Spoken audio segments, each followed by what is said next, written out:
Hi. Okay, so Dr. Almodovar here again.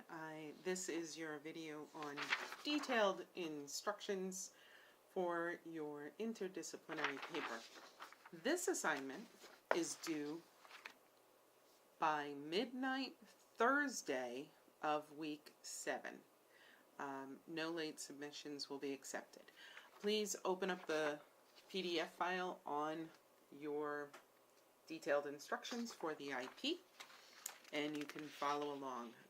Using the topic that I have approved, each one of you had to go into the section interdisciplinary topic in the course home and type in what your topic request was. If I have approved it, you have the go-ahead to do this paper.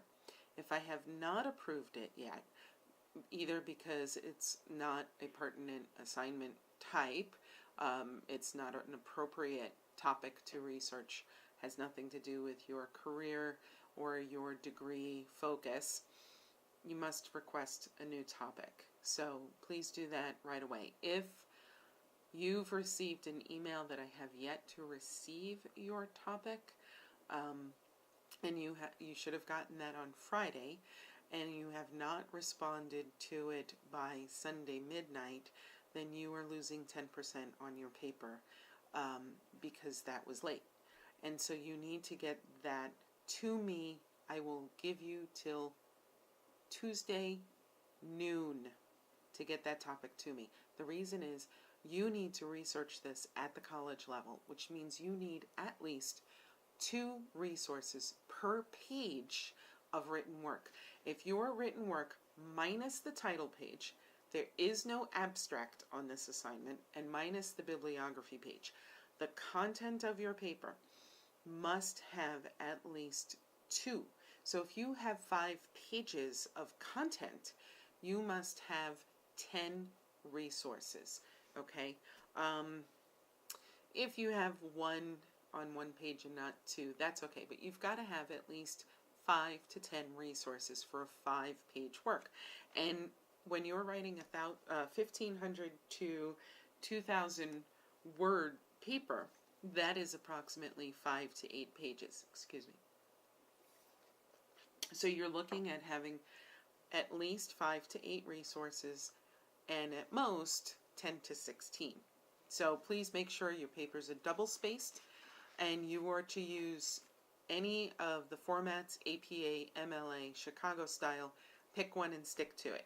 Okay, second on the sheet, your paper will utilize religious concepts and terms to demonstrate how religious beliefs affect the decisions in your chosen field. If you are human resources, we did a type of scenario in the week that we studied Hinduism when I posted about the girl in the office whose work she was having others' work piled upon hers. How did you deal with that, being that you would then infringe upon their religious belief? But does working for a company trump that? If it does, what do we do with legal issues that are coming down the pike, such as the Kentucky clerk? So whatever your opinion is on that, this is how I want you to look at it, to take these scenarios and how would you deal with them in your field. If you're going for psychology, how are you going to offer therapy to a woman who believes that she is no better than a slave or a dog in her religion?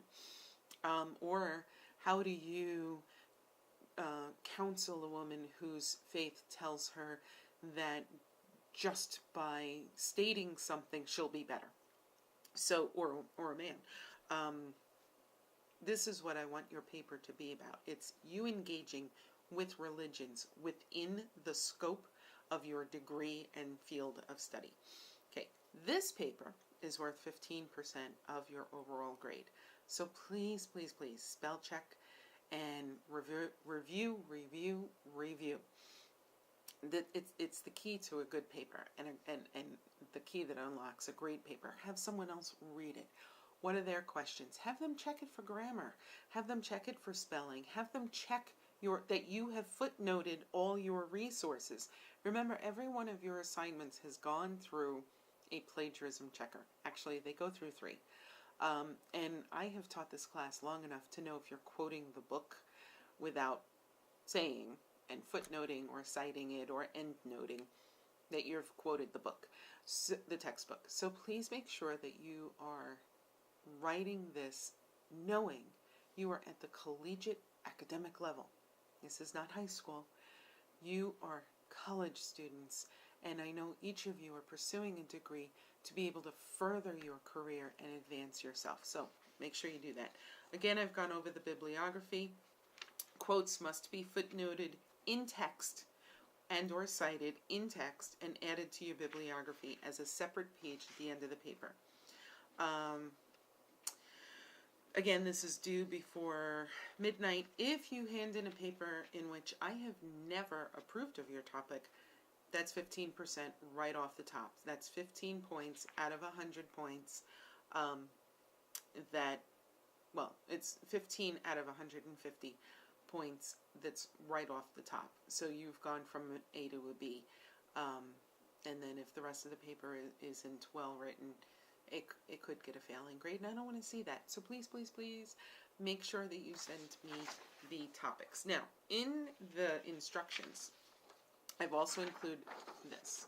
Let's see if you can see that. There we go. Your interdisciplinary paper rubric. Okay, follow this rubric carefully. Okay. Obviously, timeliness is going to be 15 points. The focus of your paper is at the best 30 points. The organization of your paper is 15 points. This is the key part. The development of your paper is 45 points. You need to discuss all sides of the argument that you're making. You can use personal experience, but you must show research, and this is key, at the academic level. So utilize JSTOR, J-S-T-O-R. You can look up a lot of research articles and peer-reviewed articles. Again, this is at the collegiate level. Your style is 15 points. Make sure it's smooth and written well and in an engaging manner, okay? The mechanics is another 15 points. Your grammar and your spelling is key here. And the length, it has to be 1,500 to 2,000 words. I don't want fluff added. I have written plenty of college and university papers myself to know when I've fluffed a paper, and I've been marked on it. So no fluff, no additions that don't need to be there. I don't need to hear how Grandma so-and-so used to tell you about this and this and this, and then you go with a whole paragraph on that story. That's fluff. I need you to focus and to write as if this was going to go into a peer-reviewed journal. And there have been students in the past that I have recommended that they take their paper, do a little bit more research, and submit it to some of the major journals, and many have ended up getting it published. So, as you all know, my academic standard is high, and I ask that you maintain the standard you have been doing this semester. I appreciate the level of work and thought and critical thinking that you have exhibited in this course. Please continue. And if you have questions, you know you can contact me, either text me, email me, call me, and I can talk you through everything. So I wish you the best on this paper, and have a really great day.